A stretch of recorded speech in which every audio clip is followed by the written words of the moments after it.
parental coalition of a man and a woman.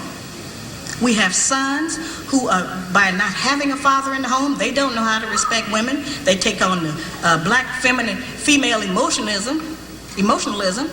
They become bitchy. They're doubtful. They're indecisive. They can't make a decision. They don't know what to do about being a man because we can't teach them that. We don't have that knowledge. We have daughters who grow up in a home where they don't see any affection, where there's no man there. They go out into the world and try to mate. They don't have no idea how to be no woman to no man, how to function in a house with a man, because they haven't seen it.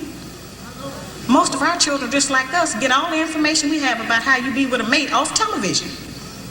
It's the only medium that shows us anybody being together. Those rules have not worked for us. The white woman's liberation movement, we don't have anything to do with that. We have not been under the control of the black man for over 500 years, so what do we have to get liberated from them from? They haven't been our boss. That's the white woman and her man. They're going through that, and that's their business. We don't have any business being in that. They only introduced it to break down the civil rights movement. Civil rights movement started with the black man, the black woman, and the black child standing together, trying to plead for freedom, justice, and equality, and more benefits in the country that they had built. They threw the white woman in there with the women's liberation movement and made it a woman against man thing.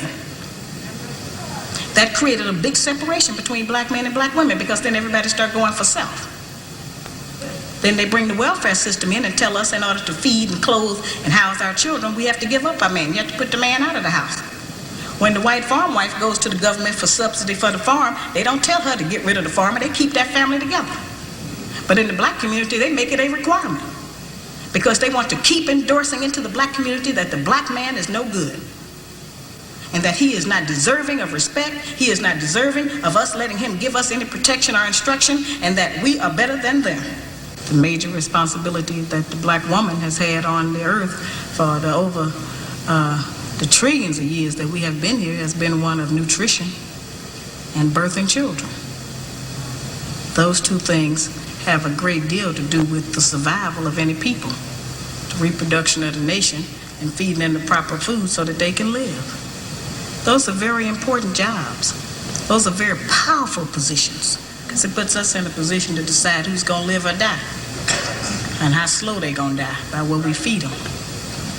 We have a very powerful position. That's not a small role that we play. We have just been taught to misrepresent and misuse that power. The people who we have been counting on to give us the truth about how to get along have failed. The white people don't know how to get along. They don't have that information themselves. They don't get along with nobody on earth. So they didn't have no information to impart to us about how we're supposed to get along. They change their relationship rules at will. We have, tons of black children around this country that I hear from who have grown up traumatized by the fact that they were referred to as the outside child. When we were having children like that, they called it illegitimate children, until the white woman started having them, and now it's single parenting. See, they changed the rules according to what they're doing.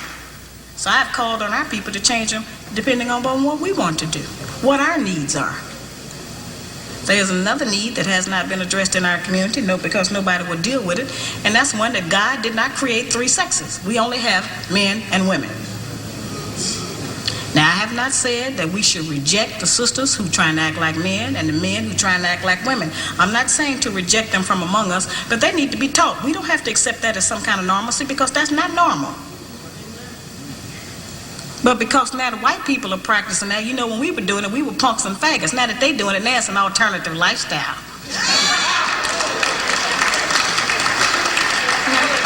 I'm trying to demonstrate how they have set rules that they have forced us to follow that they don't even follow themselves. They change the rules to suit them when they get ready. We can change them to suit us when we get ready, especially if we have what we have now, which is a failing system. It hasn't worked for us. We don't have to be ashamed that it hasn't worked for us. But we do have to be ashamed of the fact that we keep plodding behind it and not trying to make the corrections that will help our people to survive. So I had to start saying that when he was over you in charge, he has just been ruling us with an idea.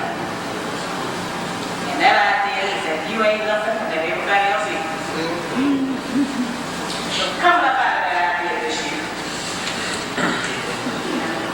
don't have any idea what it can be like for us to have 15, 20 million black men walk around in America feeling good about themselves.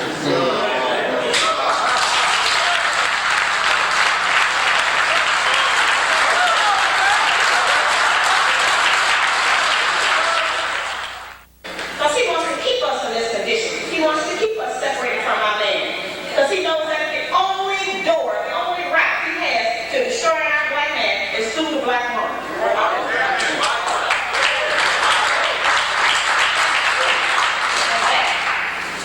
Doesn't matter what the woman's educational background is. In fact, we have proven that the more education we get, the more ignorant we get in front of our man.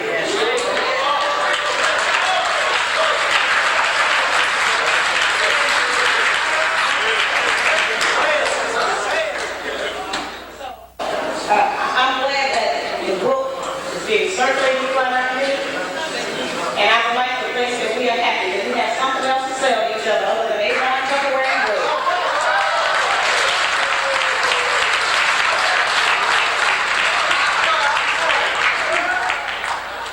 Sometimes these words sound like that I'm saying that now you ought to go home and bow down on your knees to your man or become subjugated or submit. You know, we have a real hard time with that word submit.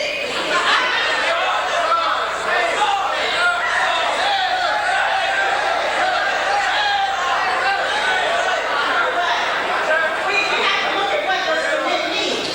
Submit only means to agree. And we submit to a lot of things every day. We submit to a style of dress that white people made up. Yes. We submit to our white bosses on our job. That's right. We submit to who we gonna smile at so we can make sure we get ahead in the door. We submit to how we gonna put makeup on our face so we can look acceptable. We agree with a lot of things. Submit just means to agree. So we have submitted to everybody else here. Let's try submitting to him.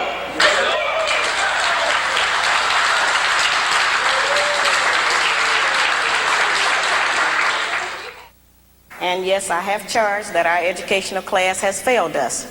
They have not represented our needs. All they got was a job. I gave them 30 years to present us with a program, a national project, an agenda that we could work on to improve our homes, and it never did arrive.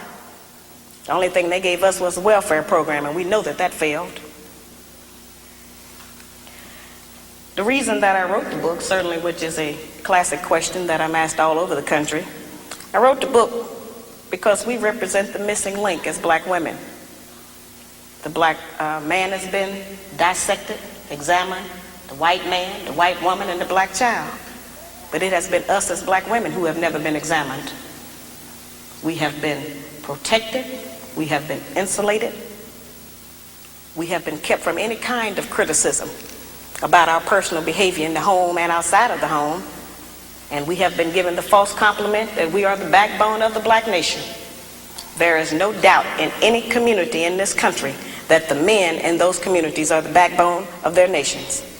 There is no doubt in the white community that the white man is the backbone of his nation. The European,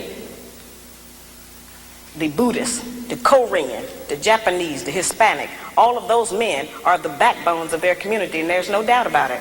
It is only in the black community where those values have been transposed and where they put that burden on us and tell us that we are the backbone of the black community, which is a direct insult to the black man and implies that he don't have no backbone and that his women have to represent him.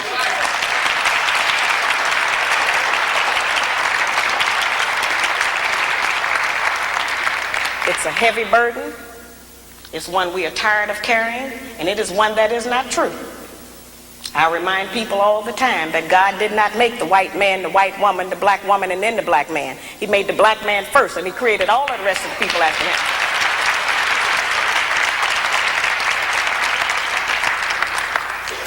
When I wrote my first book back in 1985, I was going about the country trying to still work to teach our people something, trying to get them to stop eating pork.